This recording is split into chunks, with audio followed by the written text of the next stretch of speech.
This program is a paid commercial announcement from Jacob Media Partners and does not reflect the views of WPHT or its management. Now on Talk Radio 1210, WPHT, WPHT-HD, WOGL HD3, Philadelphia. It's Legal Eagles Radio with Sam Pond. From the courtroom to the boardroom to Talk Radio 1210. Get educated on the law from one of the most powerful attorneys in the country. Legal Eagles Radio with Sam Pond, featuring who's who in the Delaware Valley legal community. Welcome to the courtroom, and welcome to Legal Eagles Radio, and your host, Sam Pond. And it's Legal Eagles Radio with Sam Pond as we come to you here on Talk Radio 1210. WPHT. We're live at Chickie's and Pete's in South Philadelphia. It is hour number 2 of the previous hour show, Sam, coming to you from Chickie's and Pete's.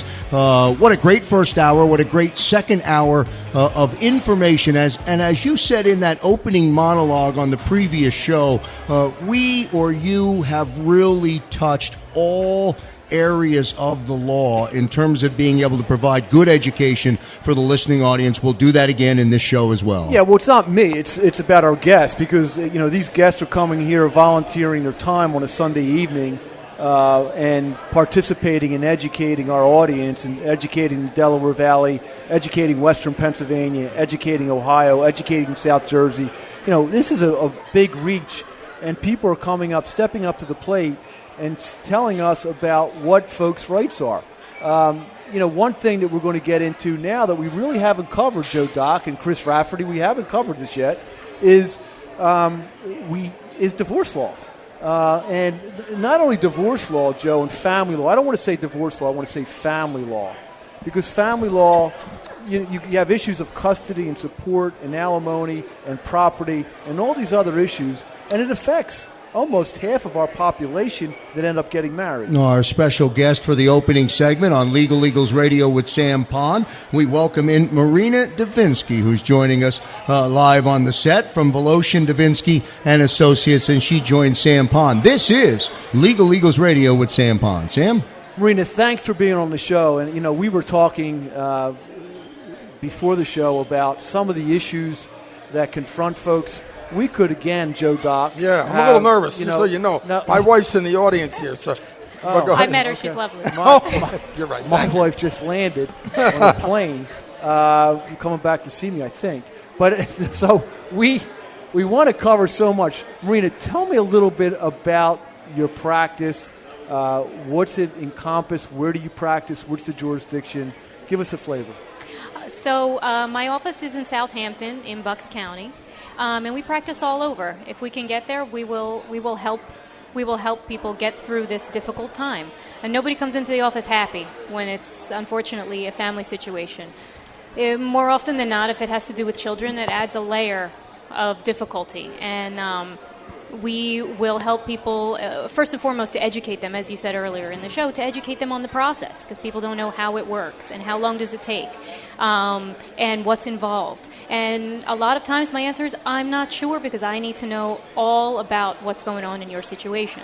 We need to go sometimes I ask questions and the client will say, that doesn't matter. Well, it may, so we need to get the full picture. And then there's layers, because you don't know. When there's feelings involved, you don't know how people are going to act moving forward in the process. When you see this list of stressors in life, I think that getting divorced is always in that top 5. So it's a really emotional time. When I first came out of law school, I did a little divorce work, and quite frankly, the amount of emotion involved was very difficult, Joe Doc. So tell us a little bit about the law in Pennsylvania. If I'm married and I decide to get a divorce, I come to you, what do I need to know? What are some of the basic things to know about my house? About, do I have to pay alimony? How much of the marital estate do I get? Is there support? How do I do that? Custody of the kids, etc. Give us a flavor as to what happens. So to tackle the first aspect, how does divorce work in Pennsylvania? So we're a no-fault state, which means people come in and say things like, oh, he cheated or she cheated or this happened or that happened. we're a no-fault state. It almost doesn't matter what happened. So if I was married to Run Around Sue, did you ever hear that song, Run Around Sue? Joe Kraus, you're old enough to remember that song. He's way old enough. Let's get that straight. And I married Run Around Sue. That doesn't have any effect on whether or not Sue gets less than me? Well, it can have the opposite effect. For example, gosh. no. Well, let me. It can have the opposite effect. For example, let's say Run Around Sue was the reason for the breakdown of the marriage.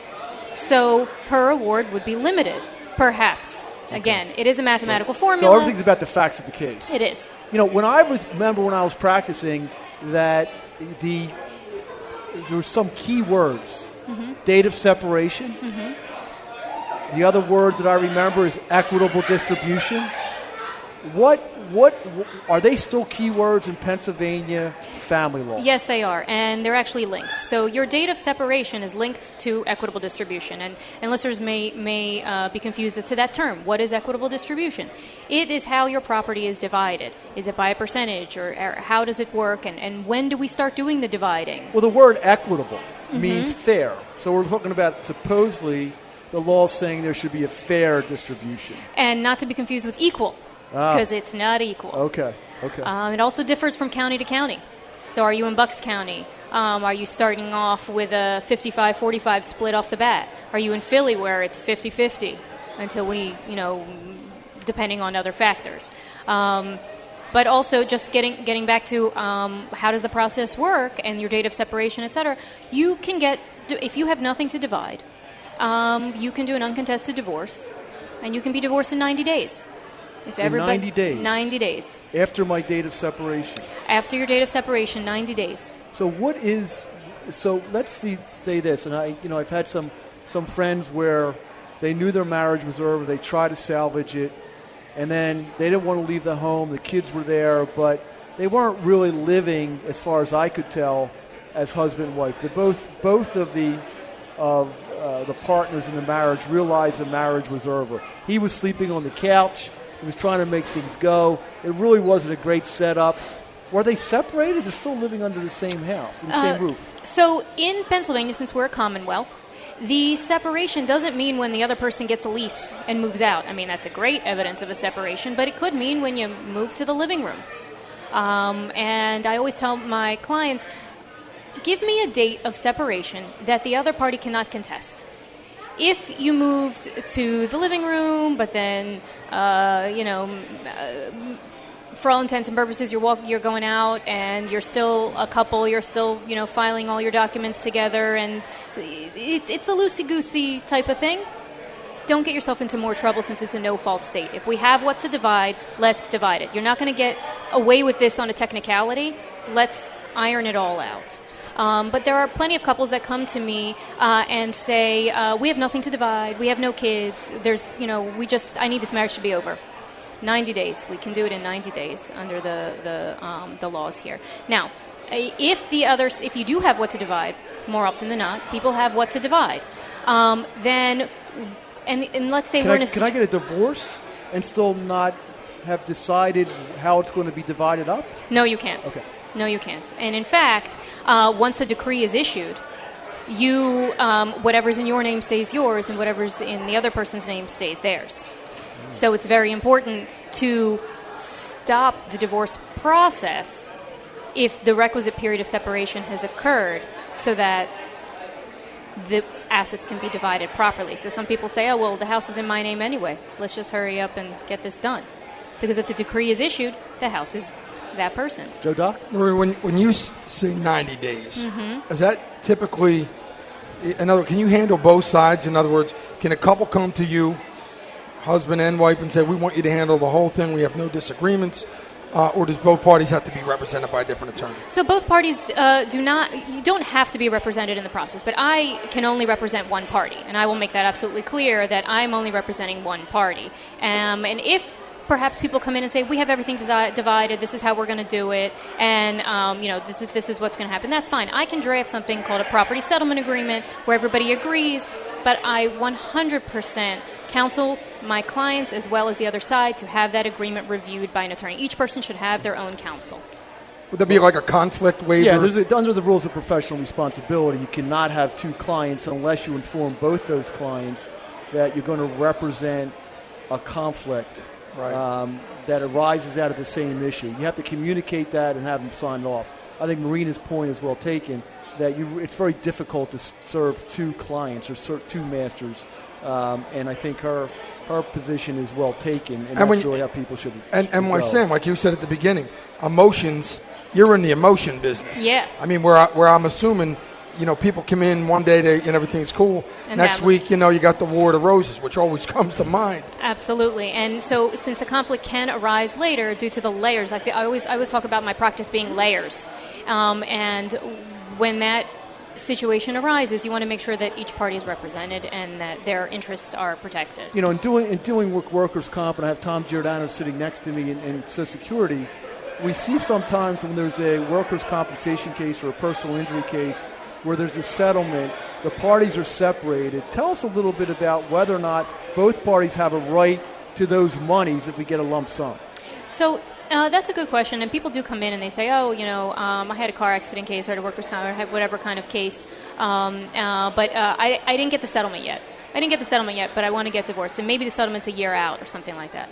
If the injury occurred during the marriage, then that award, even if it comes 10 years later, is divisible. When you say during the marriage, before the date of separation? Before the date of separation.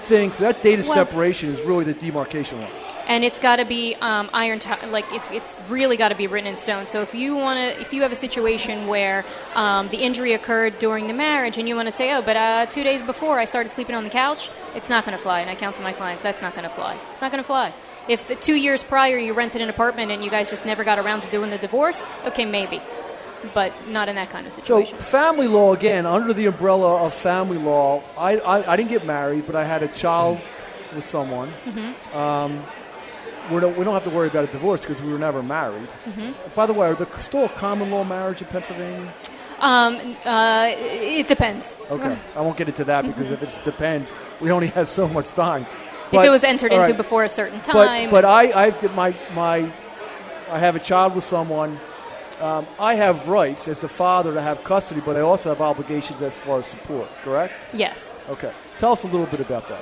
So custody has to do with two very important aspects. Physical custody, where the child's going to reside, and legal custody, who is allowed to make the major decisions for the child. And major decisions include what school the child is going to go to, what religion the child will be brought up in, a lot of factors that concern legal custody, and that's kind of one universe. And then there's a physical custody, which is what most people think of when they think of custody. Where's the child going to live, and when, and how much time, and when can we go on vacation, and what do we do? So they go hand in hand, and you need both a legal custody and a physical custody determination. The courts will make both of those determinations at the same time. So you can't go into court and say, I only want to argue about where the child's going to live. Inevitably, the legal custodial part will also be decided. And the person that doesn't have custody or primary custody has to pay support? It depends, because it's all about the standard of living that the child will enjoy in both homes. Does the support last until the child reaches the age of majority? Folks, the age of majority, very, very important legal concept. You become a legal adult in Pennsylvania at the age of 18. Does my obligation, if I was paying support, end when the child reaches legal age or the age of majority, or does it extend beyond that date? So most of the time it does. However, most of the time it ends at 18. However, the way the law is written, it says you have the obligation that the child is owed support. That's also a key factor. The child is owed the support, not either parent that makes less money. The child is owed that support, and it has to be paid from both sides. But the obligation is paid until the child reaches 18 or graduates from high school, whichever is later. Not earlier, but later. That's important. So some people are 19 when they graduate high school, and you're still paying support. So just so we're clear, we have listeners that are in a lot of different states, and I just want to make sure we're just talking about Pennsylvania family law right now. And every state has its own body of laws. A legal lesson, again, folks, is to understand that the United States may seem to be a singular term, but it's a plural term. we are a collection of 50 states that all have their own bodies of law, states' rights, and then we are all under this protection of the federal law, the Federalist Movement, without getting into that whole debate between Jefferson and Washington. But that understanding is each state has their own bodies of law, just like with workers' comp. Now, I have Tommy Giordano here. Social Security Disability is a federal act that applies pretty much broadly throughout all citizens of all 50 states. That's correct, Sam. So just finishing up, what do you want our listeners to know? Because we're running out of time. I've asked the producer to give us a little bit more time. What do you want the listeners to know? That the areas of divorce, custody, and support are so multi-layered and so complex. Please don't go at it alone because you will be making mistakes. And once that divorce decree is issued and the judge puts their stamp on it, you can't go back. Most cases aren't tried. I'm sorry. I'm going to just follow it. Yeah. I mean, we don't. When I did this, I tried a custody case in front of. He was a senior judge in the Court of Common Pleas, Judge Canuso. And it was horrible because we had in camera with the child, with testimony. That's it was just a horrible situation. It was a 5-day trial. It was brutal. Hopefully, a lot of these cases are going to mediation or something along that lines, or settlement, or do we actually not really, and it also depends on who my opposing counsel is too. And I always come to these cases with the. I always counsel my clients. Let's try and work it out first, because when you're in control of the agreements, you may not love it, but you can live with it, and you're in control. So I always counsel people. There's a lot of nuances, and it's very important not to make those mistakes because you can't go back. Marina Davinsky is our special guest here on Legal Eagles Radio with Sam Pond from Voloshin Davinsky and Associates. We kick off Legal Eagles Radio with Sam Pond here on Talk Radio 1210 WPHT. As we go to break, I remind you, Sam, for the first time in 9 months, you actually blew through the stop sign and created... It took more time than J-Doc has ever taken from me when I've given him the stop sign. That's saying something. That's saying something. That's saying a lot. Yeah, I was confused. I'm like, I'm not driving tonight. We'll get to a commercial break. Back in a moment. If you want to talk with Sam Pond or any one of his legal experts, call 800-568-7500. That's 800-568-7500. Legal Eagles Radio with Sam Pond as we come to you on Talk Radio 1210 WPHT. We're live down at Chickie's and Pete's. Sam, back to you, sir. Look, we're going back. We had, in the last show, we had Adam and Bob Lynch and Adam Malumet and Bob Lynch here on this. We didn't really give them enough time. We got to cover this. We've covered it in the past. Got to cover it more. Basic understanding, gentlemen. And I've got Tom Giordano here again to fill in regard to how this plays out in Social Security. We need to understand people get insurance policies. They don't even know what the insurance policy is. And, Adam's going to give us the Jersey flair because and Bob's going to give us the PA flair. Bob, let me start with you because you talked about, and you really got to hit it really good on the last week's show. Give us a flavor, an understanding of what people are looking at, because you hear this thing called limited tort. First of all, people don't even know what the heck a tort is. And people need to understand that for a couple pennies more, a couple dollars more, they could really have the kind of coverage that they need. There's just so much at stake, and they don't understand. Tell us what they should be doing. Tell us what they should be looking for. Adam, I'm going to turn it over to you after Bob's done in regard to what they should be doing the same in New Jersey. Well, what they should be doing is talking to a personal injury attorney who can give them real advice. Insurance agents are in one business. That's to sell for the insurance company, okay? You want to talk to a personal injury attorney who's going to protect your rights and tell you what's in your policy. When you hear the term full coverage, that's your cue that something's amiss. You need to speak to a lawyer. From a Pennsylvania standpoint, we want to have full tort. A tort is a civil wrong. Let me stop there. And I really would love to have you talk about what a tort is, because we all had torts in law school. Still have the opportunity to teach at Temple Law School. I know we have all these Widener guys. Yeah, I'm a Temple guy. I'm a Temple guy. Oh, I know you are. We had 3 Widener 05 guys. That's right. Big shout out to Widener. They're young. You got my flank. You're right. So, but stop and tell us what that is, the full coverage. versus full tort. So full coverage generally means you have the basic minimum coverage provided by law. Bodily injury protection, which isn't to help you, that's to help someone else. Property damage protection, again, if you damage someone else's property, and medical coverage. That's required. The minimum is $15,000 for bodily injury, $5,000 for property, and $5,000 for medical. The important thing. That's all you get. That's all you get, and that's not really so much helping you. The medical is, and it's only 15. Medical's only 5 is the minimum, and that's what most. But it goes up to, is it the 1530? What's the 1530? 1530. So if bodily injury is the minimum $15,000. 30,000. What that means is no one person can get more than $15,000 if they're injured, and no matter how many people are injured, they can't get more than $30,000 from one accident. That is the bodily injury pot of money. That's the pot of money you're paying for that other people will then go after that pot in case you caused an accident. So it protects you. It's insurance. That's what you're buying. Protection so they don't go after you personally. That's not my concern, because your concern should be, am I going to be a reckless driver? No. My concern is someone else is going to injure me, and that someone else is not going to have the proper insurance coverage, or no coverage at all, unfortunately, we see. And then that's why you want to purchase underinsured motorist coverage or uninsured motorist coverage. Before we get to the UM, as they call it, a UIM, underinsured and uninsured. And uninsured. Tell us about tort. So in Pennsylvania, you have 2 choices, full tort or limited tort. And like you said, for saving a few pennies a year, I mean, it could be $300 or something, but that's over 12 months. A tort is a civil wrong. It's not a tart. I mean, it's not chocolate covered. No. So it's a civil wrong. It's a negligence action. It's the old common law, meaning that there's negligence on the behalf of someone that hurt me, not intentionally, negligently, and I could be compensated. This goes back 400 or 500 years.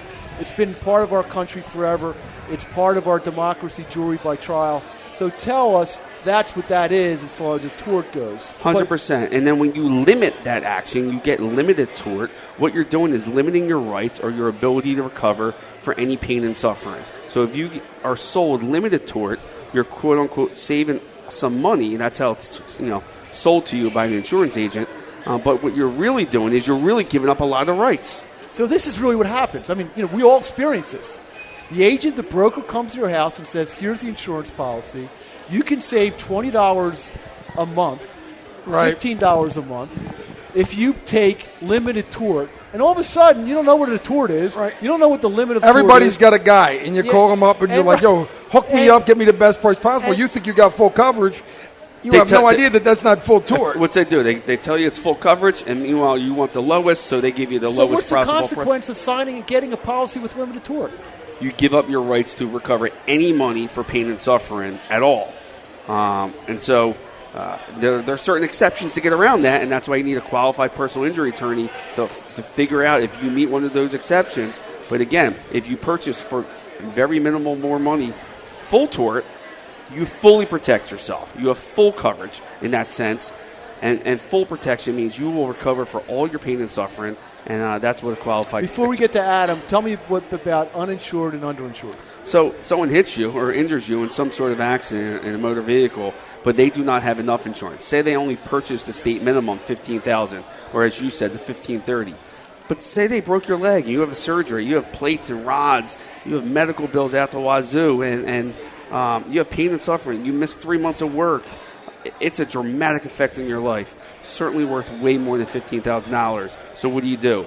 If you did not purchase underinsured motorist coverage, you're stuck. You have no choice. You have no other options. That's all you're going to recover.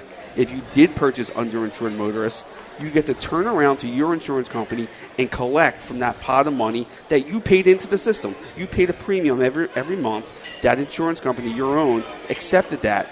In case you were in this horrible scenario where someone hit you and did not have enough insurance, they were underinsured. Same thing, uninsured would be the same scenario, but the person did not have any insurance. Or maybe they were declined coverage because, say, their license wasn't valid and they didn't tell their insurance company, and their insurance company then canceled coverage, or someone stole their car and then hit you. Or say it was a hit and run. I saw on Facebook this week a friend of mine's mother struck in Northeast Philly, hit and run, no coverage. What do? In that situation? You have to turn to your policy for that section, the pot of money that you purchased for your protection called uninsured. If you did not do that, you're out of luck. She's out of luck. She doesn't get anything. She can't even get her medical bills. Correct. And she's going to have to turn to something else. And generally, what that turn is, taxpayers end up picking that up. Adam, how's it work in your world over in New Jersey? Sam, it's interesting. Rather than getting into the specifics of the New Jersey law, let's back up for a second and talk about the fact that everybody thinks that lawyers complicate things. Insurance companies have lawyers also. Their lawyers make contracts that are so confusing that half the courts can't interpret them properly. So imagine going into Chickie and Pete's, where we're broadcasting from right now, and they say, you know what, we're going to take money from you, but we're not going to tell you what you're going to get. That's what the insurance companies are doing. So the insurance companies take a premium, and they sell you the premium that works best for them. Sam, I'm going to sell you an insurance policy. I'm going to take your money. We're going to be there when you need it, but you can't sue. And you have no idea. You have no idea what you purchased. All you know is, by law, you have to have insurance, but you don't know that you just restricted your rights by signing off on that and spending thousands of dollars a year on your insurance. Well, I think the key is for our listeners is really to understand that you should just have what I think both of you are saying, that there's folks out there that will review these policies for free, right? Absolutely. Are you guys both telling our audience that? 100%. Okay. Free review of the policy to understand your rights, to go out and you can make a reasoned decision after you understand what this is all about, and then decide what you should do. That's a service that you ought to just jump on. Right, Joe Krause? 100% agree with it. And the issue, I think, for us as consumers, once we buy it, we own it. And we don't get the benefit of understanding that we made the mistake until after the mistake was made or until the incident was occurred. And by then, it's too late. Adam, how many people that you see don't know what they don't have?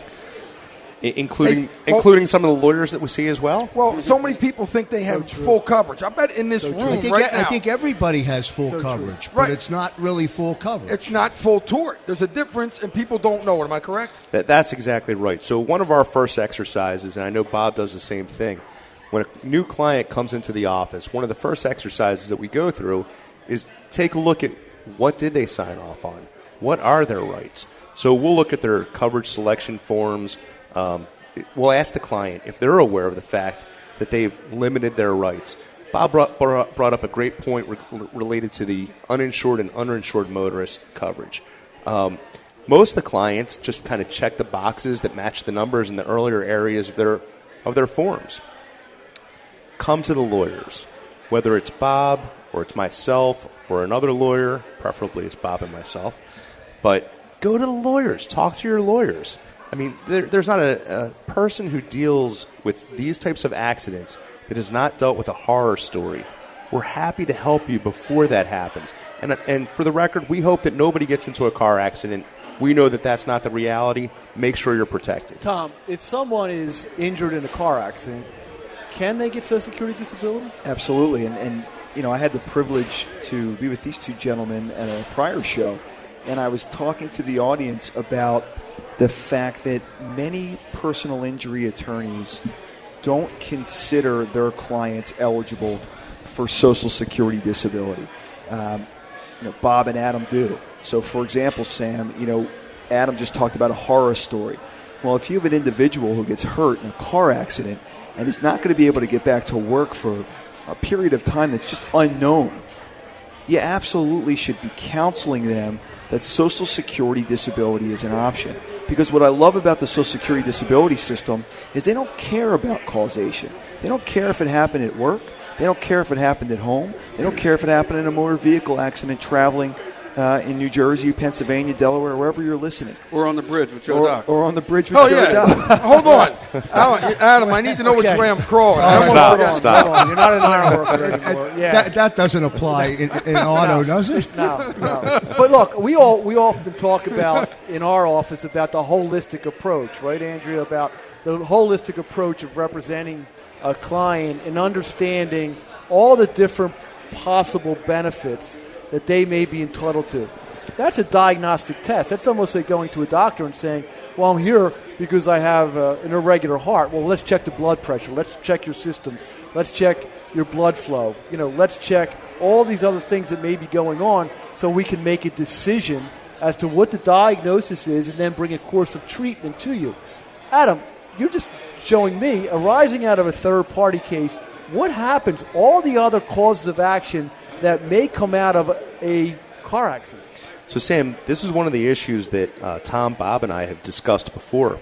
So part of the reason that you need to see an attorney is you may not know what your causes of action are. So we gave an example before, which was a real-life example of a client that our firms represent together, where somebody was driving for work, they get into a car accident, so they have a workers' comp case. As a result of the car accident, they have a third-party case because they didn't cause the accident. It was somebody else who caused the accident. Well, when they got into that accident, their airbag didn't deploy. So they have a product liability case against the manufacturer of the airbag. Unfortunately, not all medicine is good medicine, and there was a medical mistake, and now there's a medical malpractice case. So now you've got workers' compensation, a third-party case, a product liability case, and a medical malpractice case. Well, thankfully, Tom was able to navigate Social Security disability for this individual who's no longer able to work, is young, but for this accident would have had the ability to work. But Tom talked earlier in the last segment about, you're right, you pay into the system. And a lot of folks don't realize this, and I know Sam goes crazy, but I'm going to say the word. People talk about entitlements. It's not an entitlement. You paid for it. Take advantage of what you've paid for. You bought the insurance. Get the benefit. Well said. Bob, you see this all the time as well in your practice, and we have these cases with your office in regard to this interplay of a third-party case, workers' compensation. And we often have to deal with the other thing. If Tom gets some Social Security disability, then we have a Medicare issue. We have Medicare's rights, so Medicare doesn't pay for something that they were supposed to. We have a Medicare set-aside. Without getting into too many details about this, these are the kind of holistic bedside manner things that people have to understand to get the whole diagnosis. This is why you guys are here. Absolutely. I mean, that's why we actually, there's great synergy up here with your firm and both Adam and my firm. You guys will see it up front. You'll get the calls from the union employees, the construction workers, the guys out driving trucks, and they'll be injured on the job, whether it's in a car or on a construction site. And then when your firm digs deeper on that holistic approach, and while you're getting the ball rolling on the work comp side, and you realize it seems like someone else may be at fault here. And that's when you kick it over to Adam or me. Yeah, and I don't want to interrupt you because you just triggered something in my mind. Each of our files has something called a case strategy note. That's a fluid situation. It could have many case strategy notes.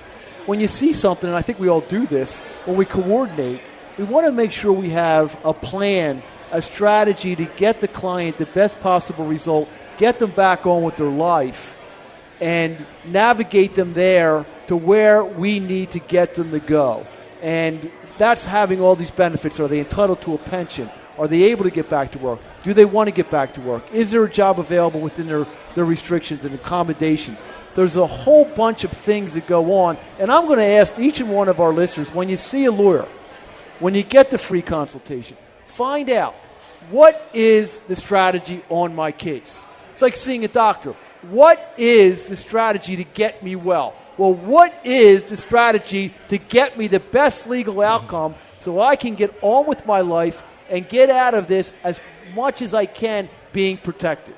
Robert Lynch, one of our two experts on the panel for this segment, from Hoffman, Sternberg, Karp, and Lynch, Adam Malamut from Malamut and Associates Law Firm in South Jersey. We'll get to a commercial break. We'll roll along from Chickie's and Pete's in South Philadelphia. Back in a moment. Talk Radio 1210, WPHT, Legal Eagles Radio with Sam Pond. And welcome back, everyone, to Legal Eagles Radio with Sam Pond as we come to you on Talk Radio 1210, WPHT, and we're live down at Chickie's and Pete's in South Philadelphia. Sam, final segment of the big show. Look, Joe, we had last week, we had on two special guests talking about two separate issues. To my left, we had Amika talking about the case where someone was put in jail for 39 years. And we had Nick talking about Team Foster and the Rough Riders, and we had Sonny as guest. I want both of these guys, I wanted them both to come back. And I really want them to come back about a public awareness. This is a public education time. I want people to get engaged. We have holes in the civil justice system. Some things need to be fixed. It's not perfect, but we need to address it. And in regard to the Veterans Administration, our own office, we see just how long it takes in this bureaucracy, and no one seems to be able to fix it. It's a giant ship that we can't turn around and right. And what both of you gentlemen have done is come in privately to fill these voids, to get things done. And I want you to both tell us more about it. I want you to tell our audience how they can help, because I know that people out there are compassionate and passionate about changing things that we need to have changed, and maybe the system isn't moving quick enough to do it. We want to raise the public awareness about your good works. Meek, I'm going to turn it over to you. Okay. Thanks for coming back, by the way. Sam, thanks a lot. It's a pleasure to be on the show again this week. And it's a pleasure to be on with Nick as well, too. Me and Nick actually go way back in the DA's office. You have the same lineage. And we're both, JAG officers as well, too. So, thank you for your service. Thank you. Absolutely. Seriously, guys. Thank you. Say it all the time, but I haven't done it. Let's hear it. I didn't sacrifice.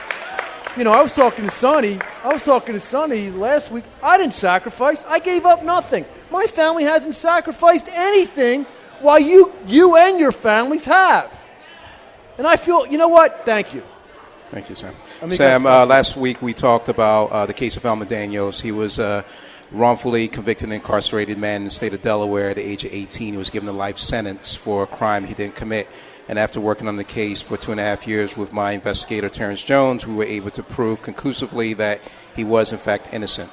And once we got him out, we're now in the process of trying to get him compensated. The state of Delaware released him without any resources for basic necessities. So we created a GoFundMe account that people can find out about on a nonprofit organization that we also started. The nonprofit organization is called Absolute Justice. And if they go to absolutejusticeproject.org, they can find out more about our organization and also contribute to the GoFundMe account for Elmer Daniels. Sam, justice is not just getting someone released. There's no amount of money that you can compensate someone for losing 39 years of their life. But at the same time, in order to hold those responsible accountable, Elmer Daniels needs to be compensated. So we're currently working on doing that. But in the meanwhile, if people go to absolutejusticeproject.org, they can contribute to that GoFundMe account. That's great. And this is an issue that now that we have the DNA testing, and it's been in existence, I don't know, but it's been at least a decade, I guess. We've now had the opportunity to go out and have conclusive, definitive evidence to look at some of these cases. Correct. That may not be the situation here because the evidence was destroyed. Correct. In your case. There was other matters that you talked about on the previous show, but there's others out there. There's others. I think you need to you had a press conference, you've been on the show, people need to be aware of this because we want to make sure it doesn't happen to more folks going forward. We have to have a fair system. We're talking about someone's liberty. Great work. Thank you. Continue to get out the word. Continue to get out the website. And people, please visit it and consider doing something and supporting it. Nick, tell us a little bit more about your program. You talked about it on last week's program. You talked about an event coming up in May on Market Street at One Commerce. You did it last year. I had an opportunity to see it with all those bikes, with all the rescue dogs and there in our space. It was just fantastic. I didn't do enough, as always. Tell us a little bit more. Sam, thanks again for having me on. And I actually want to start with something you said a moment ago, and you thanked Mecca and I for our service. And for that, I'm appreciative, and I think it's a very respectful thing to do. And I'm sure Mecca has the same experience that I put on a uniform at least once a month, and every single time somebody walks up and shakes my hand, they thank me for my service, they buy my coffee, they buy my lunch, and that is very much appreciated. But it also doesn't change anything. The realities are that we have sent men and women, our brothers and sisters, into harm's way. We've put them in third world countries doing awful things, having awful experiences, challenging them, and testing their physical and mental mettle, and then bringing them back and leaving them to their own devices. Our country has an unfortunate history of not always taking care of our veterans, and the pendulum has swung. In 2019, that's not the case. There is very much a passion in our country for our veterans. But we also have people like First Sergeant Sonny Wimberly. First Sergeant Wimberly did multiple decades, at least 20, if not 30 years in the United States Army. He did tours in Vietnam. He was injured in Vietnam. He comes back. He has some challenges, and there are ways to address those challenges.